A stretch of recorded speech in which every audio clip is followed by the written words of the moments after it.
Te agradezco, Padre, la oportunidad que nos das de llegar a este momento del culto. Te hemos alabado, hemos hablado contigo, nos has hablado tú a través de tu palabra, pero ahora queremos escuchar la meditación de ella. Guíame, Padre Santo, permíteme ser un instrumento de edificación a la iglesia y que el mensaje sea totalmente tuyo y que el Espíritu Santo sea el que nos ilumine en esta meditación. En el nombre de Jesús te lo pido. Amén.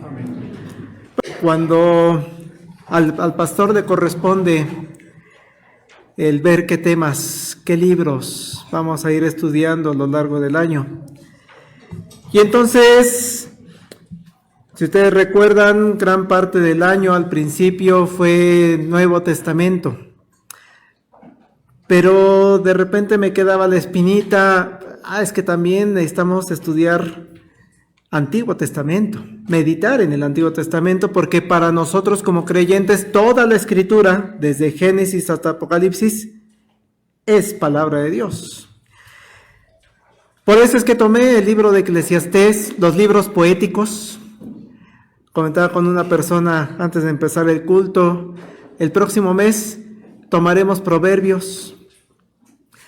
El siguiente mes, Dios mediante, tomaremos algunos profetas menores, que son de los que a veces menos leemos, menos estudiamos, buscando conocer, entender el Antiguo Testamento. Sin embargo, también reconozco que no nos es posible ir con detalles.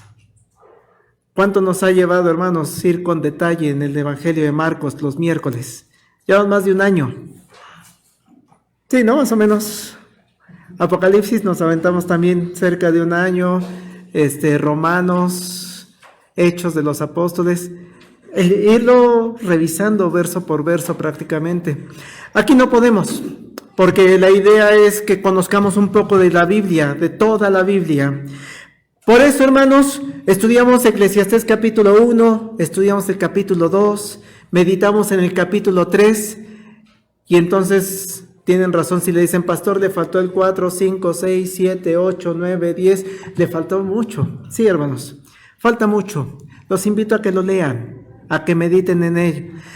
Ya más o menos vimos el contexto general que nos da el principio. Van a poderlo entender esos capítulos que no hemos revisado, no hemos leído. ¿Por qué el predicador llega al vanidad de vanidades, todo es vanidad? Y cómo de repente llega y dice, es que es Dios el que nos va a sostener, es Dios nuestro propósito de vida. Por eso, hermanos, me salté hasta los últimos versículos del libro de Eclesiastés. Pero también, como manera de introducción, recuerden ustedes que la Biblia no fue escrita originalmente con capítulos ni con versículos. Ese fue agregado posterior para poder encontrar más fácilmente los pasajes.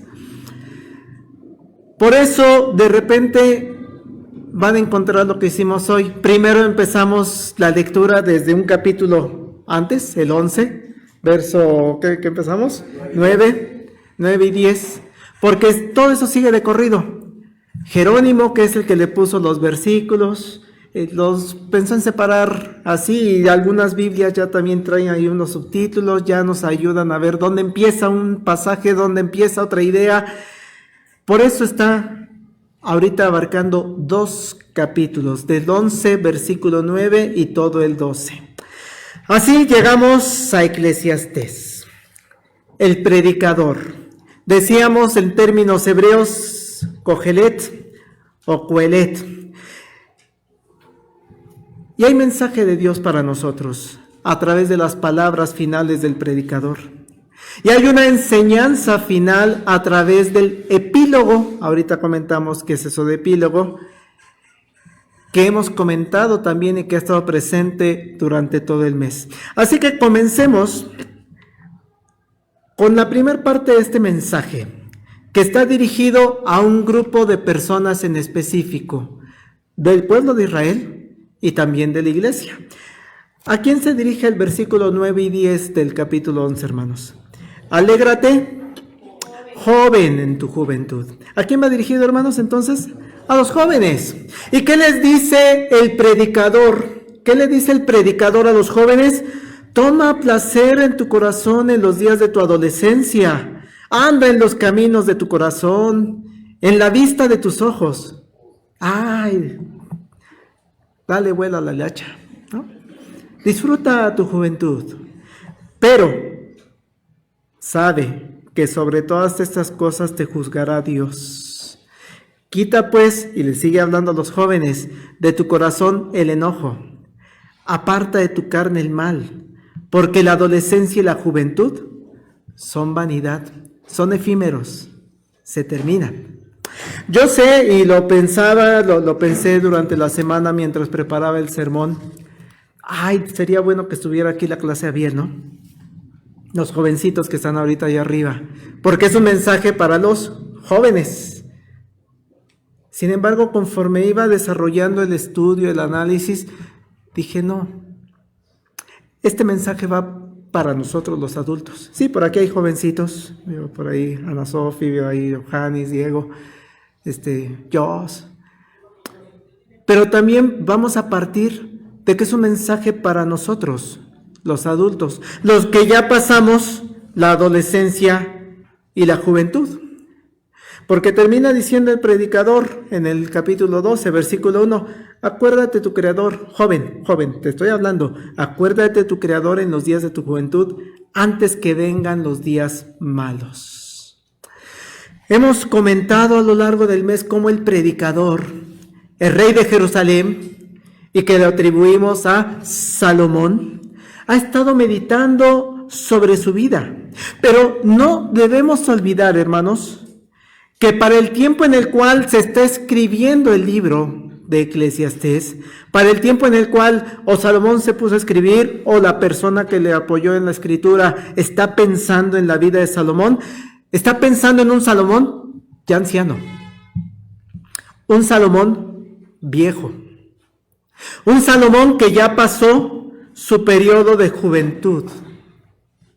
Y quiero recordar algunos momentos de la vida de Salomón cuando era joven. Para ver la historia de Salomón, hermanos, que hasta en películas de repente nos la ponen, tenemos que ir a ciertos libros de la Escritura. El rey David, papá de Salomón, tuvo varios hijos. Y los invito a que si tienen su Biblia, Primero de Reyes, capítulo 1, versículo 1. Vamos a repasar un poco la vida y el contexto de Salomón en su juventud. Primero de Reyes 1:1. Cuando el rey David era viejo y avanzado en días, le cubrían de ropas, pero no se calentaba. Entonces ya David ya está viejito. ¿Y qué dice el verso 5? Entonces Adonías, hijo de Agit, se rebeló diciendo, yo reinaré. Hermanos, resulta que David está viejito, ya es una persona anciana, y tiene uno de sus hijos, Adonías. Adonías es el cuarto hijo que tuvo con esa pareja, Agit. Pero hermanos, David ya había tomado una decisión muchos años antes. Había dicho David que el rey, la persona que le iba a suceder iba a ser Salomón. El 10º hijo de David es el que iba a ser el rey. ¿Y qué es lo que pasó, hermanos? Adonías hijo de Agit, se rebeló, diciendo: yo reinaré. Vamos al verso número 13, por favor. Ve y entra al rey David, y dile: Rey, señor mío, ¿no juraste a tu sierva, a la mamá de Salomón, diciendo: Salomón, tu hijo, reinará después de mí, y él se sentará en mi trono? ¿Por qué, pues, reina Adonías? Recuerden que la mamá de Salomón está al pendiente. Tú me dijiste, ya me habías dicho de que el que iba a ser el rey era Salomón. Verso 33 al 34. Y el rey les dijo: tomad con vosotros los siervos de vuestro señor, y montad a Salomón mi hijo en mi mula, y llevadlo a Gión. Y allí lo ungirá el sacerdote Sadoc y el profeta Natán como rey sobre Israel, y tocaréis trompeta diciendo: ¡viva el rey Salomón! Esta historia, hermanos, los escritores, los estudiosos de la Biblia, calculan que muy probablemente Salomón era una persona muy joven. David anciano, Salomón un joven. Y es cuando Salomón entonces empieza a reinar. ¿Y en qué nos basamos en que es joven? No cambiemos de pasaje, nada más se lo refiero en 2 de Crónicas 22:5. Dice: y dijo David: Salomón mi hijo es muchacho y de tierna edad, y la casa que se ha de edificar a Jehová ha de ser magnífica por excelencia, para renombre y honra en todas las tierras. Ahora pues yo le prepararé lo necesario. Y David, antes de su muerte, hizo preparativos en gran abundancia. Salomón entonces, hijo de David, un muchacho de tierna edad. Por eso los estudiosos dicen: probablemente le calculan unos 20 años de edad.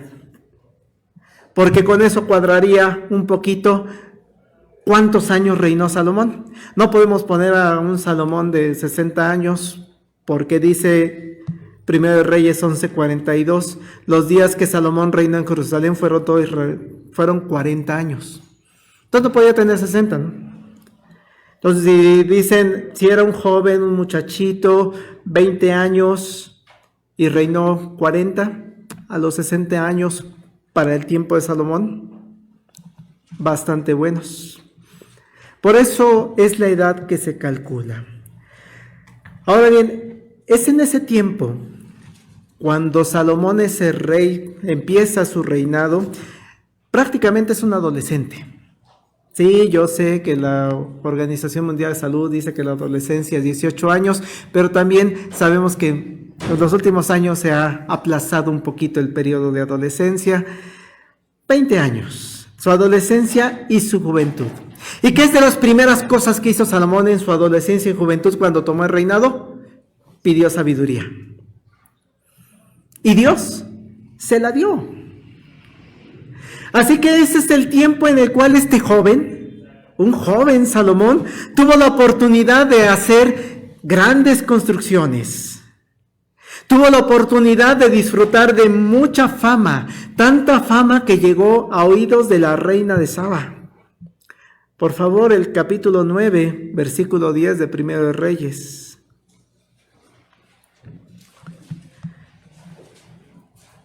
Primero de Reyes 9:10. Aconteció al cabo de 20 años, si comenzó a reinar a los 20 años, entonces estamos hablando de 40 años aproximadamente de edad, cuando Salomón ya había edificado las dos casas, la casa de Jehová y la casa real. Es decir, gran parte de su juventud la dedicó a reinar, a construir, a hacerse de fama. Hermanos, entre los 20 y los 40 tenemos personas en la iglesia.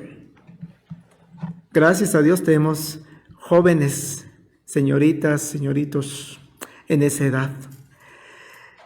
Pero después, ¿qué pasa? ¿Qué pasa en el periodo de madurez de este personaje?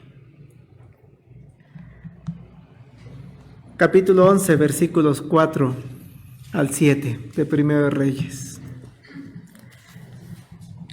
Ese joven famoso, poderoso, sabio, tomado de la mano de Dios, que construyó el templo de una magnificencia enorme. ¿Qué pasó con este joven? 11 del 4 en adelante. Cuando Salomón era ya viejo, sus mujeres inclinaron su corazón tras dioses ajenos, y su corazón no era perfecto con Jehová, su Dios, como el corazón de su padre David. Porque Salomón siguió a Astoret, diosa de los sidonios, y a Milcom, ídolo abominable de los amonitas. E hizo Salomón lo malo ante los ojos de Jehová, y no siguió cumplidamente a Jehová como David su padre. Entonces edificó Salomón un lugar alto a Quemos, ídolo abominable de Moab, en el monte que está enfrente de Jerusalén, y a Moloc, ídolo abominable de los hijos de Amón. Vean qué pasó con ese joven, hermanos. En su madurez se alejó de Dios. Por eso cuando leemos Eclesiastés y pensamos en un Salomón viejo, podemos entender, caramba, Salomón sí pasó por momentos difíciles, momentos alejados de Dios. Después de darle mucho al desenfreno, a separarse a estos niveles de Dios, construirle a otros dioses, templos, lugares abominables.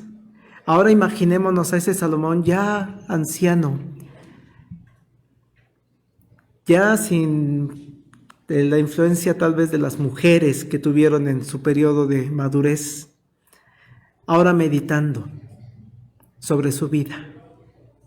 Y por eso decía, no es necesario que estén los jóvenes aquí. Nosotros podemos hacer esa meditación. Y sé que muchos la tenemos, ¿no? A nuestros 48, 49 años. Ay, ¿qué hacía en mi adolescencia? ¿Qué hice yo en mi secundaria? ¿Cómo me portaba yo en la preparatoria? ¿Cómo fui yo en la universidad? ¿Cómo fue en mis primeros trabajos? Así está Salomón, meditando sobre su juventud. Y por eso,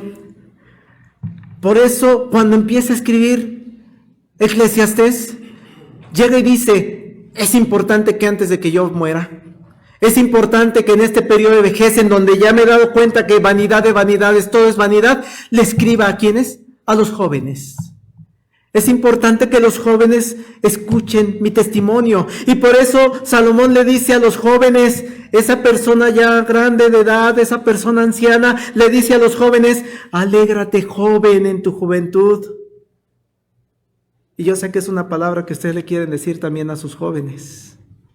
Alégrate joven en tu juventud, toma placer tu corazón en los días de tu adolescencia. Eso le queremos decir a nuestros hijos, a nuestros nietos. Anda en los caminos de tu corazón y en la vista de tus ojos. Eso es lo que les quiere decir Salomón a los jóvenes contemporáneos. Pero sabe, sobre todas estas cosas te juzgará Dios. Quita pues de tu corazón el enojo. Aparta de tu carne el mal. Porque la adolescencia y la juventud son vanidad, son efímeros. Acuérdate de tu Creador en los días de tu juventud, antes que vengan los días malos, en los cuales ya se encuentra Salomón. Creo que cambia mucho el contexto de leer este pasaje. Es una persona anciana, donde está depositando toda la experiencia que vivió en su vida. ¿Qué ejemplo de vida le está dando Salomón a los jóvenes de su época? Y sé, hermanos, que es un ejemplo que muchos de nosotros, muchos de ustedes, también le podrían dar a los jóvenes de la clase Abiel cuando salgan. Si pudiera usted, hermana, hermano, recordar en este momento lo que vivió en su adolescencia, lo que le tocó vivir en su juventud. Tal vez, pensaba, su testimonio sea como el de Salomón. Y le diga a los jóvenes, ¿qué crees? Cuando yo fui joven, cuando yo era en la adolescencia, yo iba al esfuerzo cristiano. Yo estaba en el coro a los 14 años, a los 13 años. Tal vez su testimonio sea, yo ya empecé a dar clases en la escuela bíblica de vacaciones a los 15 años. En mi adolescencia, en mi juventud, estaba tomado de la mano de Dios. ¿Y qué viví en mi adolescencia y mi juventud? Tal vez usted, hermano o hermana, le va a decir a esos jóvenes, viví grandes bendiciones. Tal vez no la riqueza, la fama de Salomón, pero sí riqueza y fama de mi Señor. Por eso, qué bendición que usted le pueda decir a los jóvenes, acuérdate de tu juventud, disfruta tu juventud. Pero también pensaba, hermanos, que hay testimonios aquí entre nosotros, que cuando recordamos nuestra adolescencia, nuestra juventud, tal vez sea diferente a lo que vivió Salomón. Salomón y muchos de nosotros estuvimos tomados de Dios en nuestra adolescencia y juventud, pero sé que muchos de nosotros, ¿qué hicimos en nuestra juventud? Separados de Él. Y entonces le pueden decir al joven, fíjate, yo me acuerdo que en mi adolescencia y mi juventud las tentaciones fueron duras. Me alejé del camino del Señor. Seguí vicios. Seguí sexualidad desenfrenada tal vez. Las tentaciones y el camino fueron duras y el camino del Señor no me llamaban. Pero qué gran testimonio de usted, hermano o hermana, cuando le diga, pero mírame a mí, joven. Hoy, en mi vejez, estoy tomado de la mano de Dios. Por eso, hermanos, qué importante es el testimonio de ustedes para los jóvenes, para las personas que le rodean. Por eso Salomón le interesó tanto escribir Eclesiastés, para contar su testimonio y que los jóvenes sean impactados con la palabra del Señor. Pero tal vez, hermanos, no es el único mensaje que tiene el libro de Eclesiastés. Este es un mensaje para nosotros, para los que ya tenemos 40, 50, 60 años, 80 años, 90 años, ¿no? Y que vamos a ir a proclamar nuestro testimonio a los jóvenes. Pero también pasa un segundo punto. Porque ahora Salomón, en esa meditación que va teniendo sobre su vida, y ahora que él se encuentra ya en una vejez, Salomón va reconociendo que su cuerpo va cambiando.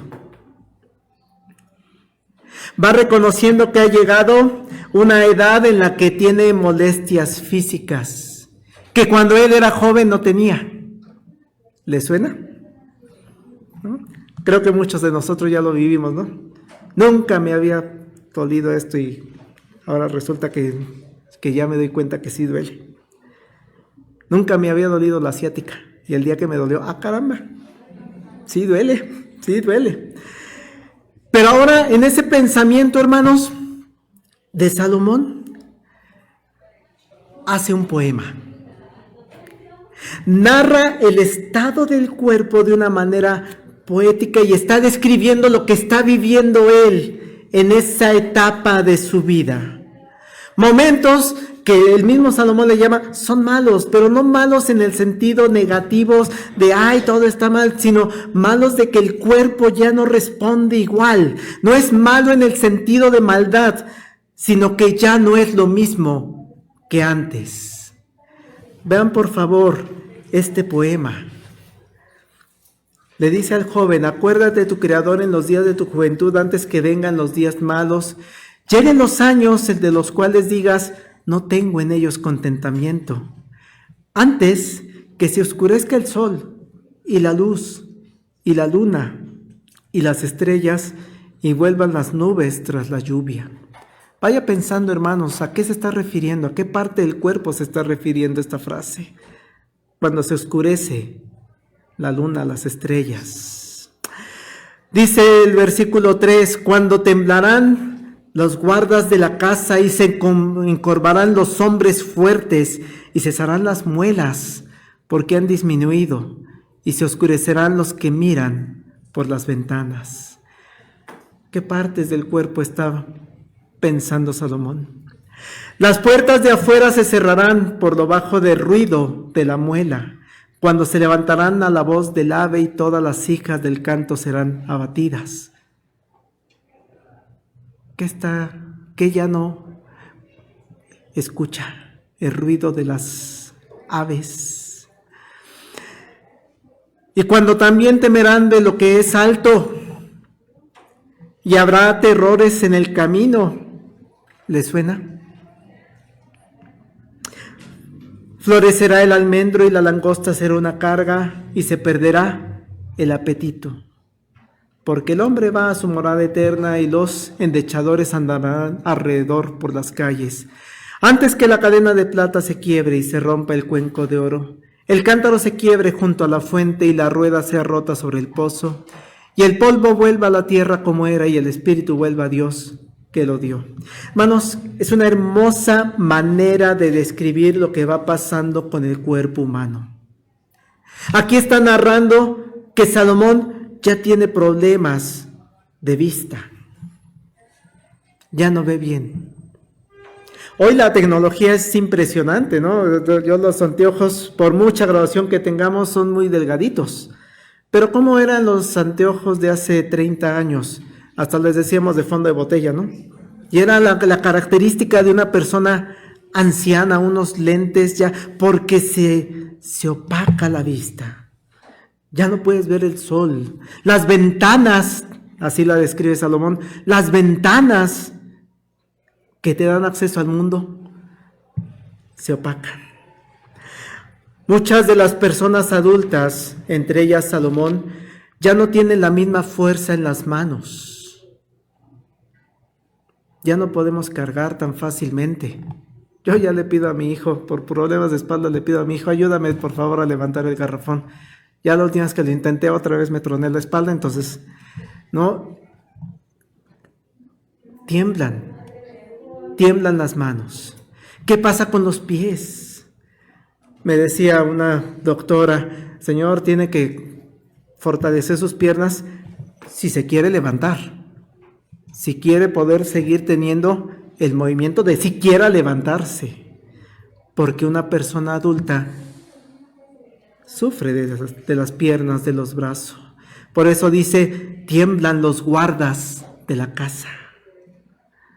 ¿Y qué decir cuando dice el rey Salomón que se encorvan?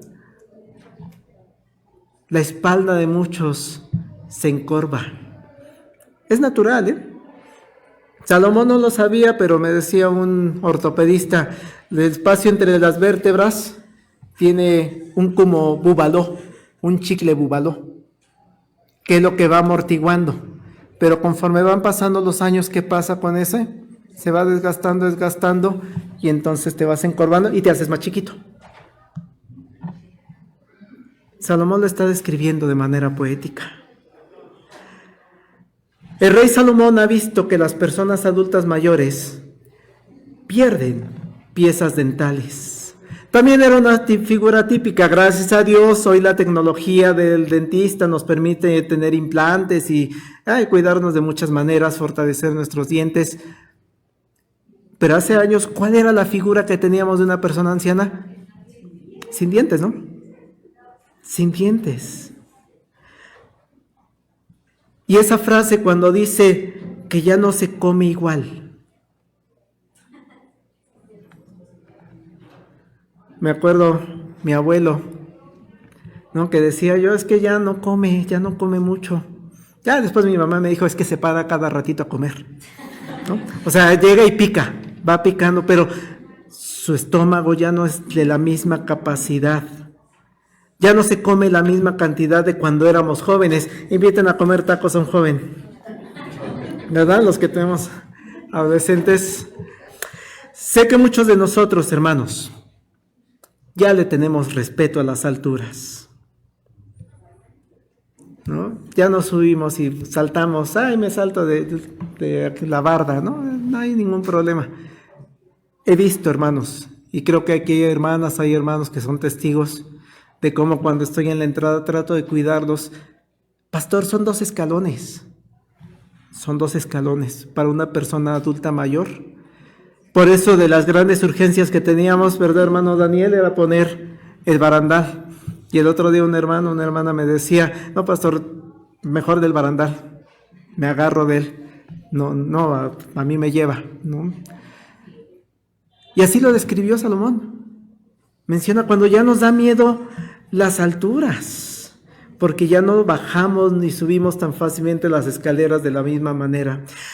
Sé que para muchos de nosotros no es fácil que nos recuerden que algún día el polvo que nos formó va a regresar a la tierra y pensar que el espíritu volverá a Dios, porque volverá a quien nos lo dio, a quien nos formó. Pero en el contexto del Eclesiastés, del predicador, es importante que lo recordamos, que tengamos presente un día, nuestro cuerpo va a regresar a la tierra y nuestro espíritu, ¿a quién va? A Dios, a Dios. Dios nos está hablando esta mañana a través del predicador, hermanos, para que al igual que ese predicador lo hizo con los jóvenes de su época, meditemos también en cómo Dios ha estado con nosotros desde nuestra juventud y cómo Dios sigue con nosotros ahora que tenemos 50 años. Cómo Dios sigue con nosotros ahora que tenemos 70 años. Dios sigue con nosotros cuando tenemos 90 años. Dios está con nosotros. Es una promesa que Él nos dio y que Él está cumpliendo. Y por eso no tenemos ninguna duda que la promesa que dice aquí, que el cuerpo regresará al polvo y el espíritu regresará con Dios, se va a cumplir. Se va a cumplir en nosotros. Mientras tanto, hermanos, mientras ese día llega, el día de hoy Dios nos está invitando a que estemos agradecidos con Él. Porque, hermano, aún con sus dolencias, aún con su espalda encorvada, aún con los problemas al caminar, los problemas de rodilla, de pie, de callo calcáreo, de todo lo que usted me pueda decir, hermano, hoy pudo transportarse a este templo a adorarle. Porque usted puede adorar a Dios entre semana y conectarse con la iglesia a través del Zoom, a través del Facebook, aunque sus brazos ya le tiemblen. Y porque le puede tomar el himnario todavía para cantarle a Dios. Tal vez ya no es la misma voz de cuando éramos jóvenes, pero todavía ese, como decía el cantante, chisguetito de voz, todavía se lo doy a mi Dios. Hermano, yo sé que muchos de nosotros ya nos cuesta trabajo y ya mi esposa me dice, es que tienes que moverte así, sí, ya nos cuesta trabajo leer, aquí está grandota, pues no hay problema. Pero ya he tenido que hacer más grande mis apuntes. Pero puede leer la Biblia, hermana. Puede leer la Biblia, hermano. Gracias a Dios. Porque todavía puede subir 3 escalones, se tarda y tiene que tener mucho cuidado. Sí, pero puede llegar a este espacio. Y cuenta con ayudas de otras personas, con los diáconos, con el pastor, con la persona que está allá afuera, para ayudarle a descender y a subir esos 3 escalones tan complicados. Y cuenta con una iglesia que dice, las personas adultas mayores se quedan aquí. No tienen que subir, aunque el hermano Daniel también ya nos puso ahí un barandal para apoyarnos en esas escaleras. Hermano, el día de hoy, dé gracias a Dios por su vejez, porque Dios está con usted y porque usted está con Dios. Y solamente quiero llegar a una tercera parte, que es la conclusión que tuvo el predicador. Porque si ustedes se fijan en la estructura del libro, empezó con una introducción, allá en el capítulo 1,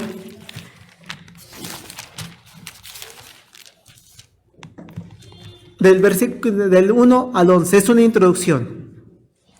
Palabras del predicador, hijo de David, rey de Jerusalén, es como una presentación. Y del versículo 12 hasta lo que acabamos de revisar son las palabras del predicador. Pero llegamos entonces a esta última parte, versículo 9. Y cuanto más sabio fue el predicador, tanto más enseñó sabiduría al pueblo. Ahí ya no está hablando Salomón. Sus meditaciones son todo el resto del libro. Aquí ya no es Salomón.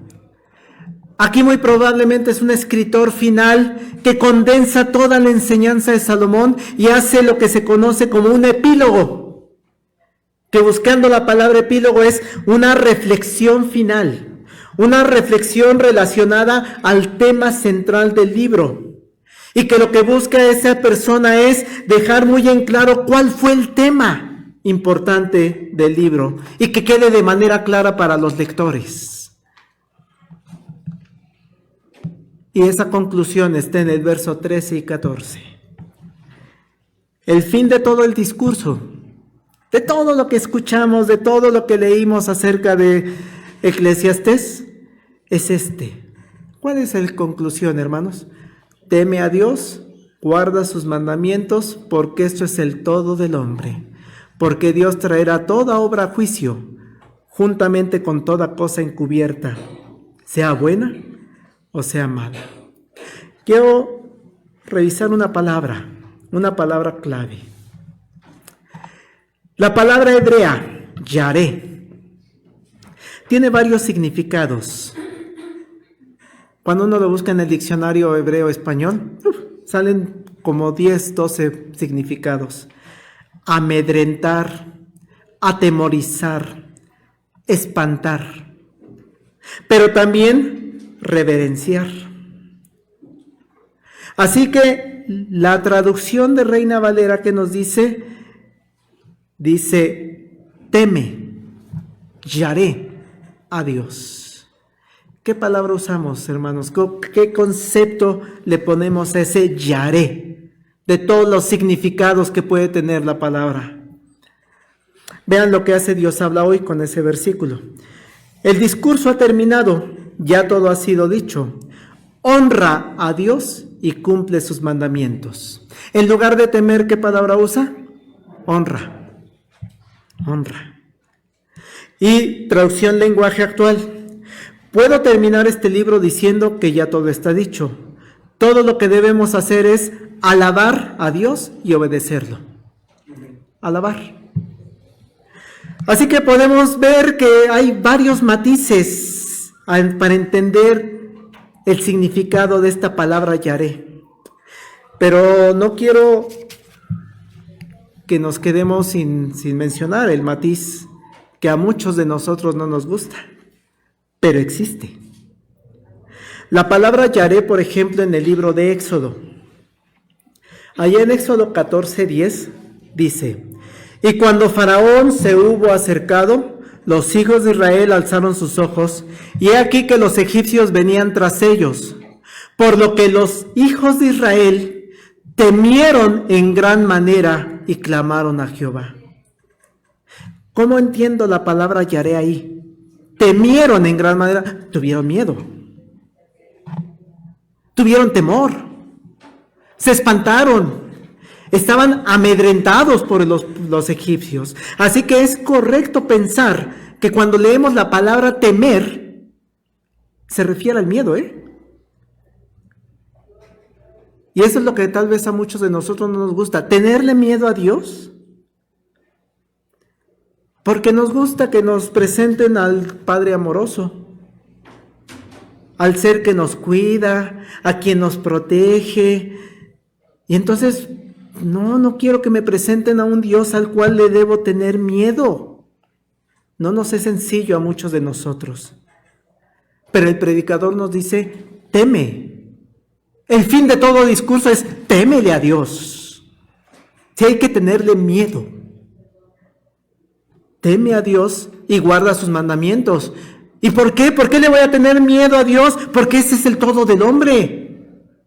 tenle miedo a Dios, tenle temor, yaré a Dios, porque Dios traerá toda su obra a juicio. ¿Nos da miedo el juicio? Tenerle miedo al juicio, juntamente con toda cosa encubierta, sea buena o sea mala. Sé que para las personas creyentes en Jesucristo, hermanos, no nos es fácil ver a un Dios al cual le debemos tener miedo. Y eso es muy bueno, hermanos. Porque ese temor a Dios en el sentido del miedo, del espanto, queda totalmente solucionado con un acto que hizo Dios maravilloso, el sacrificio de Jesucristo. Y nos permite darnos cuenta de que aunque sí deberíamos tenerle miedo a Dios, al juicio de Dios, ¿qué pasa cuando creyó en Jesucristo, hermano? El miedo se quitó, porque es salvo, porque ha sido liberado de la culpa del pecado, porque sabe que Jesús cargó en una cruz con todos sus pecados, con todas sus imperfecciones. Y en eso consiste, hermanos, predicar el Evangelio, las buenas noticias de Jesús.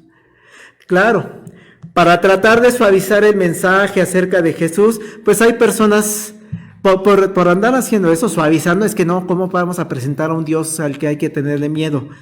A veces el verdadero Evangelio se diluye.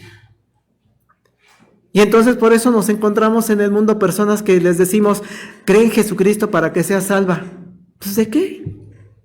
Si yo me porto bien, si yo soy bueno, si Dios es bueno, ¿no? Nos tiene que salvar a todos.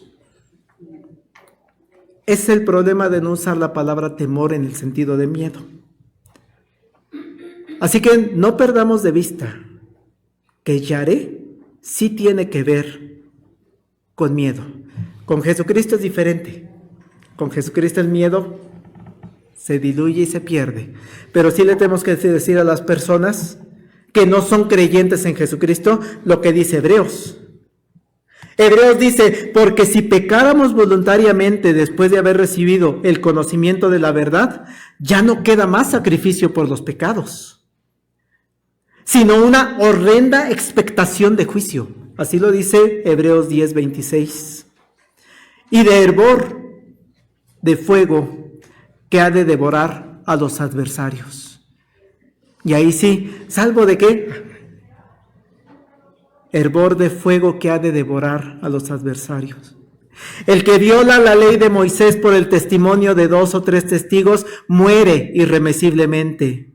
¿Cuánto mayor castigo pensáis que merecerá el que pisoteare al Hijo de Dios y tuviere por inmunda la sangre del pacto en la cual fue santificado, e hiciese afrenta al Espíritu de la gracia?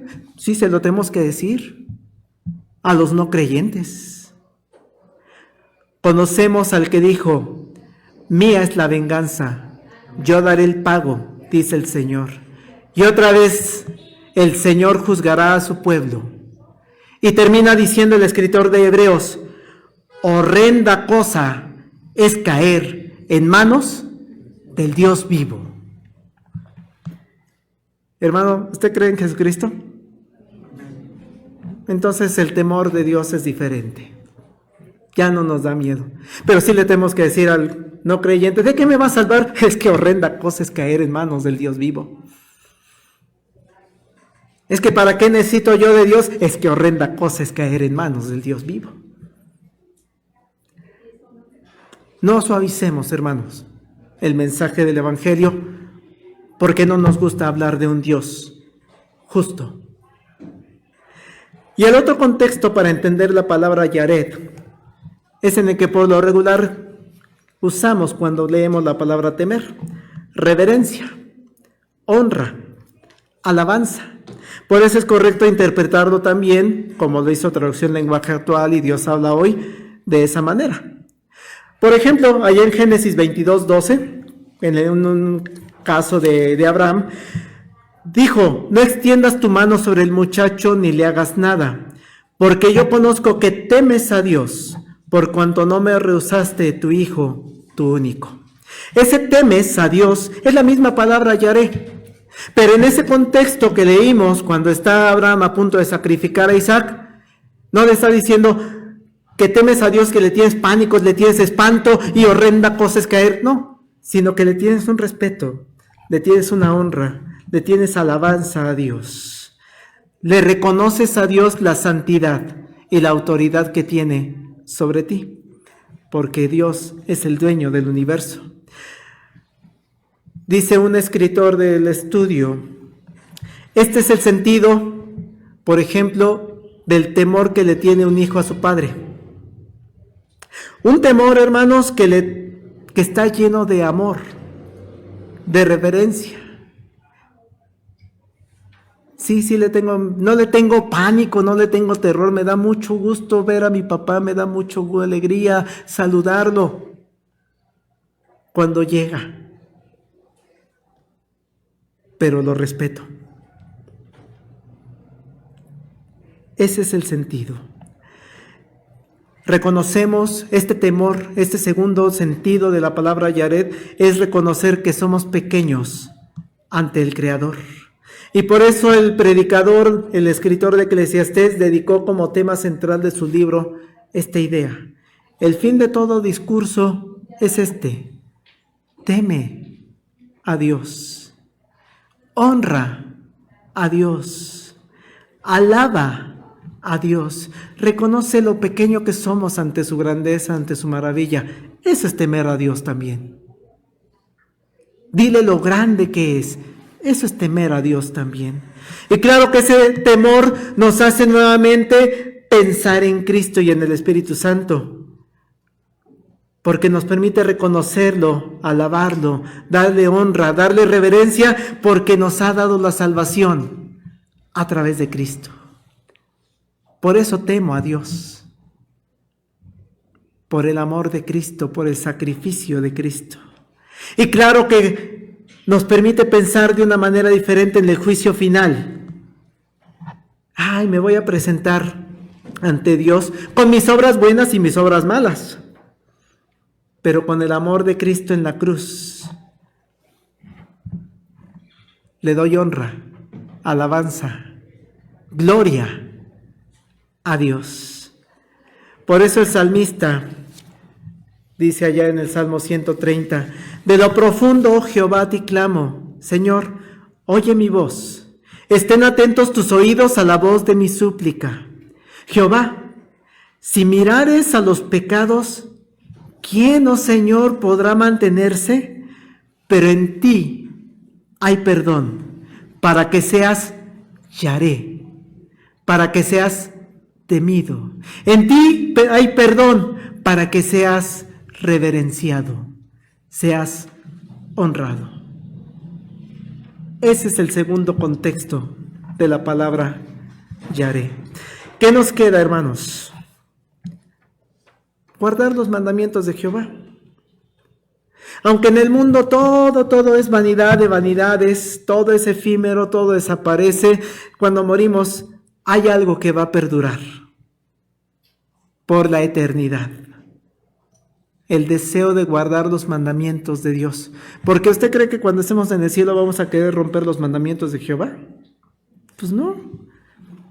Eso va a permanecer por toda la eternidad. La obediencia no es un mero ritual que los creyentes hacemos, o que hacemos los creyentes por costumbre. Y pensaba el ejemplo del día de reposo. Sí, vamos a la iglesia. Todos los domingos a las 11 de la mañana vengo, me siento, lo hago como ritual, lo hago como costumbre. No, hermanos, no es así. La obediencia a los mandamientos de Jehová es hacer las cosas, obedecer los mandatos de Dios con alegría. Como el meme, hoy es día del Señor. Con temor a Dios. Vámonos a la iglesia, que seamos el primero en levantarnos para ir a la iglesia. Vámonos. Hoy es día de decirle a nuestro Dios cuán grande es Él. Por eso, y con esto concluyo, hermanos, Llevémonos hoy en nuestros corazones grandes enseñanzas que nos dio este mes el libro de Eclesiastés, porque es palabra de Dios para nosotros. Y llevémonos durante todo el resto de nuestra vida cuál es el fin de todo discurso oído en nuestra juventud, en nuestra vejez e incluso en la eternidad. Teme a Dios, guarda sus mandamientos, porque esto es el todo del hombre.